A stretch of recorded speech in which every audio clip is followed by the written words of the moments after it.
Haleluya. Haleluya. Apabila kita bersyukur dan Bapa sembah bersama dengan untuk bersyukur bersama sama saya iman aman mencapai Yesus Tuhan itu. Haleluya. Haleluya. Dalam suatu setamadi साक्षात एक वचन वचन परत वाचूया.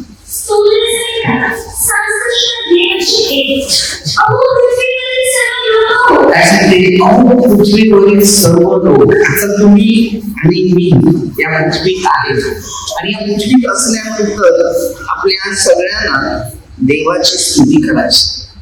त्यांनी कसे केले? पृथ्वीवर सर्व राहणारे लोक परमेश्वराचे स्तवन करा, स्तुती करा, देवाचा जय जयकार करा, त्याच्या नावाचा महिमा करा, स्तुती करा. आज आपल्याला सुंदर दिवस दिला. तुम्ही सुखी आहे, तुम्ही समाधानी आहे, तुम्ही प्रभूच्या वचनाने बसलेली आहे आणि प्रभूच्या मार्गाची तयारी करा. आज या जगावर कितीतरी लोक असे आहेत की जग सोडून परत परमेश्वराच्या घरात गेले, तर तुम्ही अधोलोकाच्या घरात गेले. कोणाचा आत्मा बदलतो तो कोणाचा आत्मा दुष्ट. कारण मनुष्य जेव्हा मरतो तो दुष्ट विचार करतो, तेव्हा तो दुष्ट आत्म्यामध्ये प्रवास करतो. जो मनुष्य चांगला प्रवास करतो तेव्हा तो चांगल्या प्रवासातच प्रवास करतो. आता आपण पियाच्या इच्छेने गेल्यानंतर देवाची जी स्तुती बोलतात ती करणं गरजेचं आहे, बरोबर? आणि जशी तुम्ही स्तुती करत जातील, देवाला धन्यवाद देत जातील, तेव्हा तुम्ही उत्साहित असते. तुझी भावना एखाद्या दुष्ट विचारात किंवा दुष्ट कल्पनामध्ये जेव्हा प्रवास करतो तेव्हा तो मनुष्य दुष्टांमध्येच आपलं जीवन घालवतो.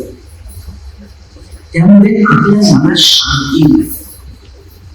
परमेश्वराने मनुष्याला या जगात जगण्यासाठी एका आत्म्याची तयारी आणि आत्माच प्रत्येक माणसाला गरजेचा आहे. ही दुनिया जी आहे ती फक्त जगाचा विचार करतो.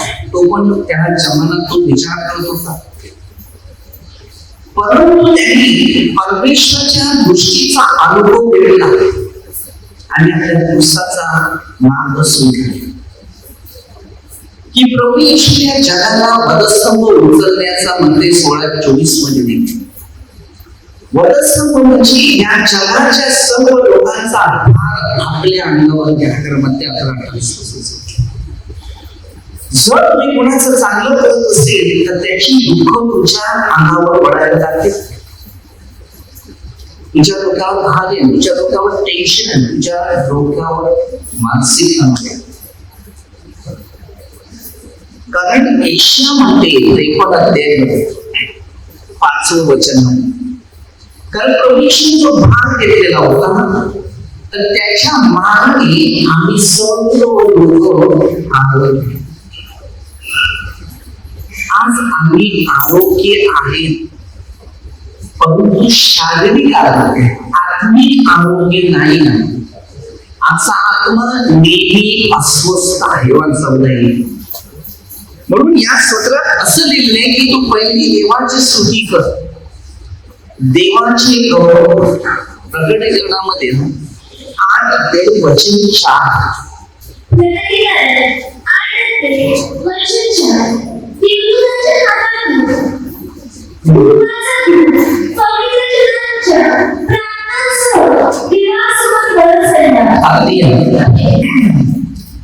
आता जर तुमची प्रार्थना कुठे पोचली पाहिजे, बरोबर?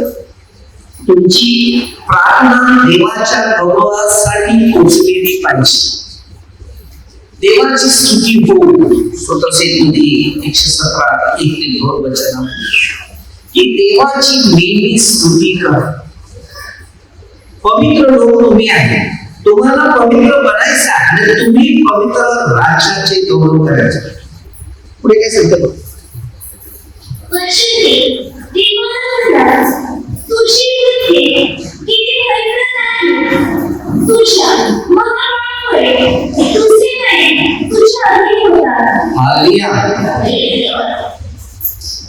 एक व्यक्तीचं महत्व आहे. प्रत्येक माणसाच्या मी अनुभव घेतो की प्रत्येकाला देवाने एक एक जॉब दिला म्हणजे देवाची स्तुती करायला तुझ्याद्वारे ते पास होणार. तुमच्या प्रत्येकाला काय ना काय काम दिले, कोण झाडू मारते, कोण हे करते, कोण ते करते, ते कोणते काम करते. हा, मी स्वतः कार्य करायचं त्यावेळेला बाथरूम बिथून सगळा साफ करायचं. काय मुश्किल. आजपर्यंत मी हा सिव्हिल काय फरक पडतो. तुमच्या प्रत्येकाला देवाने आवाज दिलाय, हाक दिलेली आहे. जेव्हा तुम्ही दुसऱ्याचं चांगलं बघतात तेव्हा तुमचं चांगलं बघणारा तो आहे. तुम्ही दुसऱ्याचं वाईट बघतात तेव्हा तुमचं वाईटाचा अनुभव घेणार. पण देवाने आपल्याला मानव प्रेमासाठी पाठवलं. मानवात नफरत, त्या जगात 99% शैतानाची माणसं पृथ्वीत आहे, त्याला ती नेहमी नफरत करतात. कारण शैतानाची काम की सैतानाने त्याला पकडलं. माणूस चांगला आहे, माणूस वाईट नाही, त्याला ते देवाचं रूप आहे. पण देवाच्या रूपाचं बिघाड जसा आदामाने केला तसा आजच्या काळात अनेक लोकांच्या जीवनामध्ये तो बिघाड आहे. स्वर्गामध्ये जाण्यासाठी तू कोणती जागा घेतलेली आणि अधोलोकामध्ये या शरीरासाठी तू काय काय केले ते मला बघत. मग तुला मी सांग, येणारे भूकंप त्याच्यामध्ये सगळे दुष्टाचं सगळं जाणार आहे. जे पवित्रताचं जे आहे त्याच्यात 5% पवित्रताचा माणसामध्ये उत्पन्न. मी नेहमी सांगतो, सकाळ तुला मिळाली काहीतरी बघ आणि चांगलं कर, बाजूला हो. कारण सकाळच आपल्याला जागा करते, उद्याचा दिवसच जागा करते. बरोबर. आजचा विचार करत नाही, मी उद्याचाच विचार करतो. परंतु तुमचा विचार जर त्या परमेश्वराचा जर करत असेल तर मनुष्य जिंदगीमध्ये आम्ही धावतो, करतो, कष्ट करतो. परंतु तुमच्या समोर मी आहे. किती टेन्शन असलं तरी मी परत आहेच. कारण काय, त्या बापाने माझं पृथ्वीत आपल्याला सगळे बाप आहेत, पण तो खरा बाप तोच. आणि त्याच्या बापाच्या गोष्टीकडे जर काही लक्ष दिलेलं असेल तर जिंदगीमध्ये तुम्ही सुखी समाधानाने जीवन जगले. तुम्हाला रडायची गरज नाही. इकडे बघा, एकी सूत्रामध्ये दिलेलं आहे 23-23.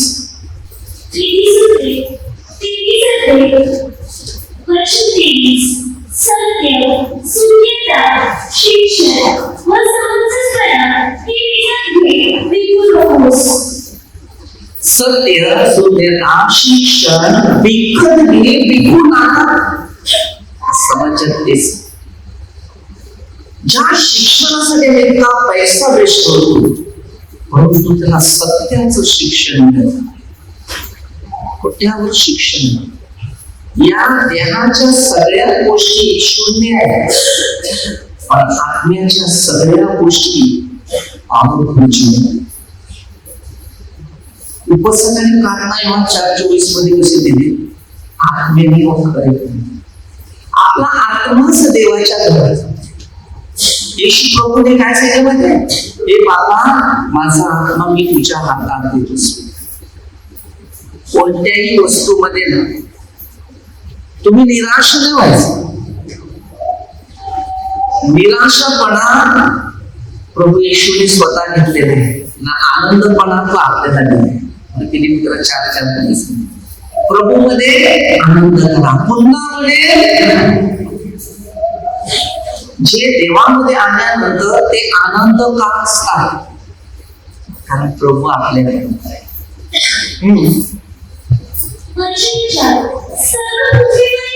सर्व पृथ्वीवरील लोक तुला नमतील, जे गाणे गातील तुझ्याच नावाची. देवाच्या नावाची गाणी.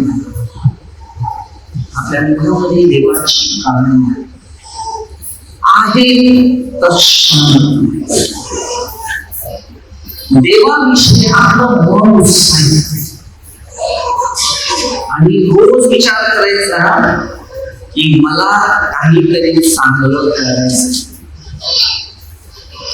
कोण दुःखी आहे हे बघा, प्रत्येक मनुष्य निराशात असतो, प्रत्येक मनुष्य गरीब असतो, प्रत्येक मनुष्य दुःखी असतो, पण त्याला तो दिलेला समय असतो.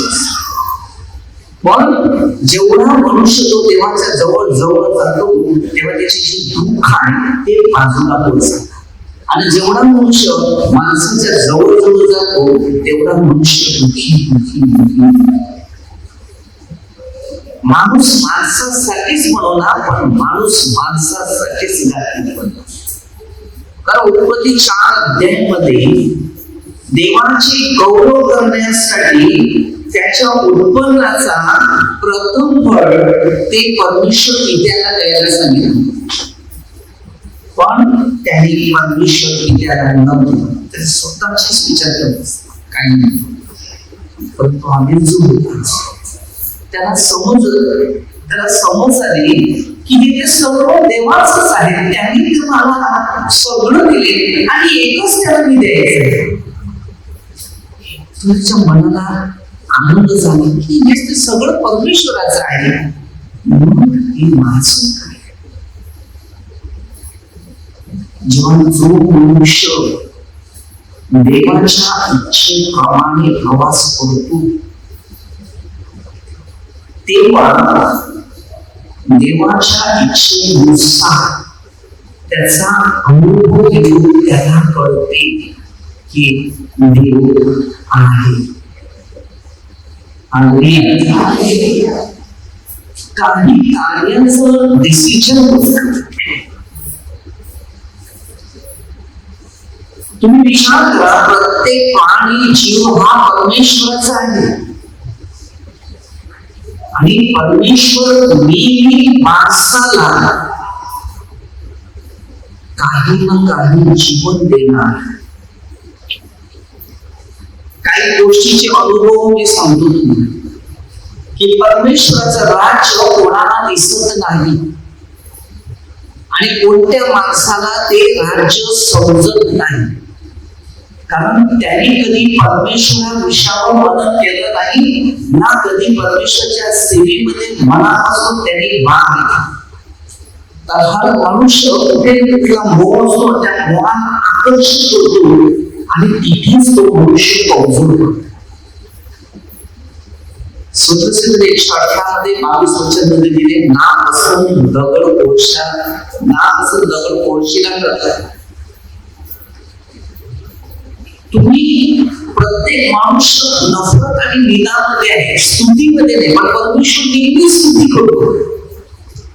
तुझ्यातून पण करतो, त्याच्यात पण करतो, त्याचं पण काम करतो, त्याचं पण काम करतो, त्याने काम केले, ह्याने काम केले, हिने काम केले, त्याची पण देवाची स्तुती करू. कारण देवाची स्तुती प्रत्येक व्यक्तीच्या द्वारे पक्षापासून प्राण्यापासून सर्व व्यक्तीने देवाची स्तुती केली. देवाचे गौरव नेहमी करा, देवाची स्तुती नेहमी करा. बायबल वाचताना पहिलं देवाला विचारा की मी वाचतो, मला समजेल नसेल तर तुम्ही मला समजवा. रेशीमच्या कृत्यामध्ये 8 अध्याय 26 पासून एक शरकुशी पाहतो. तेव्हा फिलिप त्याला विचारते का कोणी मार्ग जर दाखवलं नाही तर ते समजणार. देवाची स्तुती केलीच नाही तर देवाचं सामर्थ्य उतरणारच, देवाचे गौरव होणार कसा, देवाचा अभिषेक होणार कसा, देवाचा राज्याचा मार्ग होणार कसा. जी व्यक्ती देवाच्या शिक्षणानुसार किंवा त्यांच्या नियमानुसार प्रवास करतो तो हमेशा स्तुतीमध्ये नेहमी देवाची स्तुती, नेहमी धन्यवाद द्या. तुम्हाला दिसते इकडे गरजवंत आहे, दुःखी आहे, त्याला पण जाणं मदत करते, ते त्याची फायदे आहे. तुझ्या दृष्टीमध्ये कोणाविषयी नफरत किंवा निंदा ठेवशील, जिंदगीवर दुःखी बस. मला एवढ्या गोष्टी माहिती आहे, ज्या ओलाने अनेक लोकांवर अत्याचार अन्याय केला तेव्हा मी ते एक वाक्य एवढं इम्पॉर्टंट ठेवलेलं माझ्यासाठी की तू काय सांगतो ते ज्याचा तू शेअर करतो मी म्हणजे तुम्ही ज्या व्यक्तीचा शेअर करता तर तुम्ही निश्चितच कोणाला शोधू नका, त्याला शोधू दे, विनाकारण करू दे, वेस्ट करते ते करू दे, बोलून दे, कारण त्याच्या पाठीमागे देवाची योजना आहे. देव तुम्हाला सांग तुम्ही मजबूत बना, जेवढी तुमची लीन आहे, तुमची नफरत आहे, तुमचा द्वेष आहे, तेवढी तुम्ही मजबूत बना आणि तुमची मजबूती तिथे डाऊन होणार, कारण देव बरोबर आहे. जीवनामध्ये कधीतरी एक दिवस प्रवास थांबणार नाही. घराच्या बाहेर पुढे गेला ना, घरामध्ये आला तर तेवढाच असतो, पण शैतानाचा प्रवास तुमच्या पाठीशी असतो, तो तुमचा आत्मा नष्ट करतो. म्हणून ते दाखवण्यामध्ये आत्मा आणि शरीर या दोघांचा घात नरकात जाऊ नये. 30:22-23 वचन दिले, पवित्र आत्मा देवरूपाने आले. काही या शास्त्राद्वारे काही अनुभव शिकलाय नाही, परंतु तुम्हाला मी जे बोलणार ना तुम्हाला त्या पटणार नाही. कारण जेव्हा 3:31 पासून वचन दिलेलं आहे बघा तिकडे काय दिले, जो देवाचा स्वीकार केलेला आहे त्याला देव शिकवतो काय, तो इकडच्या गोष्टी नाही शिकवतो.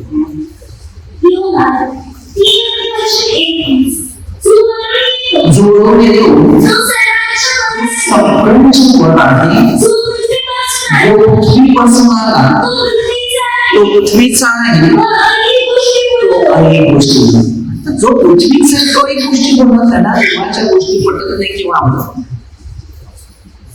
पहिलं शिका, नंतर लोकांना काय करा,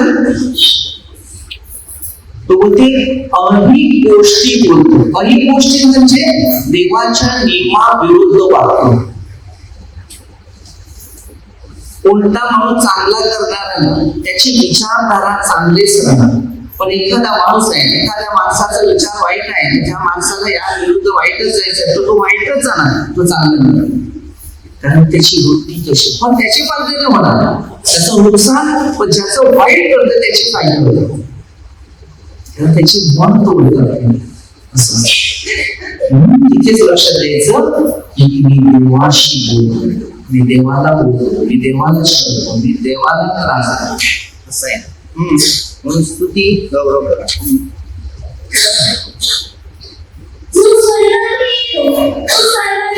तो स्वर्गातून येतो, तो सर्वांचा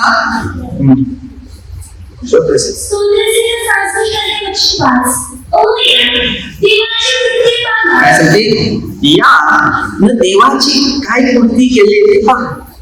आता आपण बरेच लोक बघणार की प्रार्थनेत आल्यानंतर लोकांच्या जीवनामध्ये काही ना काही चमत्कार होतात.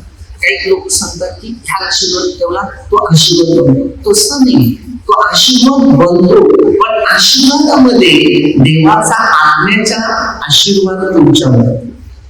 कारण स्वतःमध्ये 118:26 वचनामध्ये त्यांनी दिले, आम्ही परमेश्वराच्या घरातून तुम्हाला काय सांगते वचन,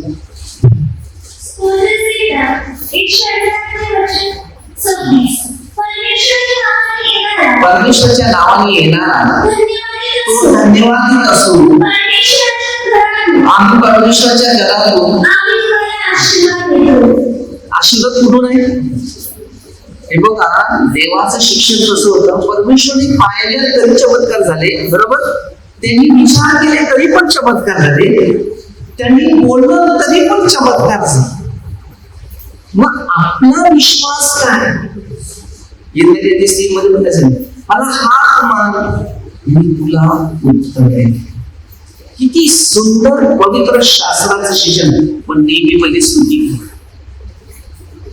देवाने तुमच्या जीवनात चांगले केले मग परत चांगलं होईल म्हणून परत प्रार्थना. या जगात लोकांना प्रार्थना करायला वेळ नाही, बाकी सगळे वेळ.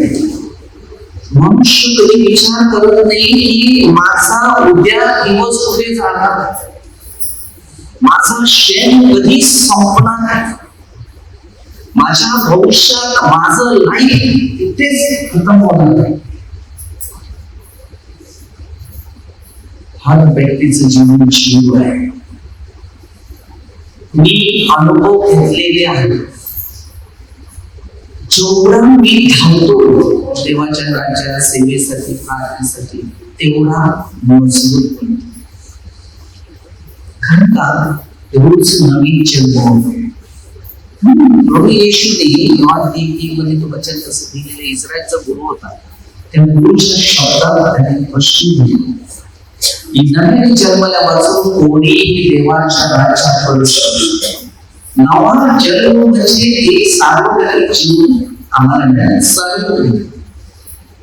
स्वर्गीय जीवन कोणाच्या हातात येत नाही. खरी शांती आत्मा जो आहे तो प्रत्येक माणसाला जीवन समाधानाने शांत. पण जर आत्माचं जीवन देत नाही, तुमच्यामध्ये शांतीचा आत्मा येत नसेल, दुष्ट आत्मा तुमच्या दोन आत्मे कार्य करतात. एक दुष्ट आणि एक उत्पत्तीमध्ये सुरुवात द्यायची. कारण पहिला अंधकार होता. अंधकार आपल्या प्रत्येकामध्ये पाप आहेच, पण येशू प्रभूच्या द्वारे आम्ही अंधकारातून दूर आहे. योहान 1:5 मध्ये वचन असते, प्रभू येशूला अंधकाराने पकडलं नाही. जिथे तुमच्या समोर मोह आहे ना, तिथे सावध राहायचं की तिकडे शैतान. मोहाच्या परिस्थितीमध्ये दुष्टाचं घर आणि मोहन जो विषय मिळतो तो पवित्र आत्म्याच्या सामर्थ्याचा अनुभव घेणारा पाहिजे. देवाशी आपला नातं पाहिजे, परफेक्टली नातं. हे चांगलं करा, पाठीमध्ये वाईट करा. आपला विश्वास जे वाईट लोक जे आहेत ना त्याच्यावर, म्हणून आपलं विचारणारा त्या दुष्ट आत्म्यासारखे आहे, तेव्हा आपला आणि त्यांचं जोडलं. आता तुम्ही विचार करा, जर आपण देवाच्या वचनात आणि शिक्षणात आहे आणि तुमचं आणि आपलं एक देवाच्या पवित्र नात्याचा अनुभव आपल्या एकमेकाला येशू ख्रिस्ताच्या वचनाद्वारे शिकणार. मग आपलं नातं देवाबरोबर वचन ऐकणार, देवाचं वचन ऐकणार आणि पाहून काय करायचं? जीवनामध्ये शांती, दुःख नाही, समस्या नाही, आपत्ती नाही. आम्ही निराशच आहोत. कोणताच मनुष्य समाधानी नाहीये. या जगाच्या धनिक गोष्टीसाठी तडपत आहे, परंतु आत्म्यासाठी तडपत नाही. कारण आत्मा आमचा जीव पाहिला. हे पूर्ण 22 पर्यंत वाचलं, 20 पर्यंत वाचलं तर तुम्हाला कळेल की देवाच्या गौरवाला किती फायदे होतात. जो मनुष्य देवाची स्तुती करतो तो मनुष्य पावरफुल, आनंदी आणि शांतीत नाही. भेटीचा देवाविषयी शांती तुमच्या जीवनामध्ये कारण केली. पण जो मनुष्य देवाच्या वचनात नाही, शिक्षणात नाही, नियमात नाही, मार्गात कार्यात नाही, तर त्याच्या भविष्यात प्रवास होणार. जो देवाच्या वचनाद्वारे चाललेला आहे तोच मनुष्य भविष्यात पवित्र आत्म्याच्या द्वारे कार्य करणार. वचन नसेल तर शिक्षण नाही, शिक्षण नसेल तर जीवन नाही, आणि जीवन नसेल तर शांती नाही. तुम्ही पोट भरून बरोबर जेवण खा, शांती आहे. जास्त जरा म्हटलं तर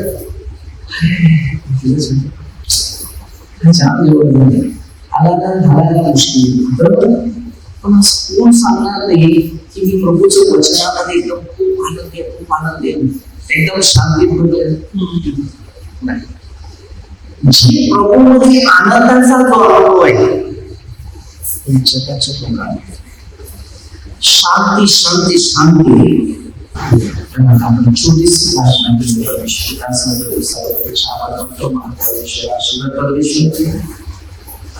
पवित्र देव बाबा तुझा मार्ग सर्व लोकांना प्रत्येकाला जबाबदारी सेवा दिलेली, प्रत्येकाला सेवा करण्यासाठी जबाबदारी. त्याच्यावर तुझा पवित्र राखण्याचा परिश्रम आणि आशीर्वाद असो. इब्राचा 120 करतो.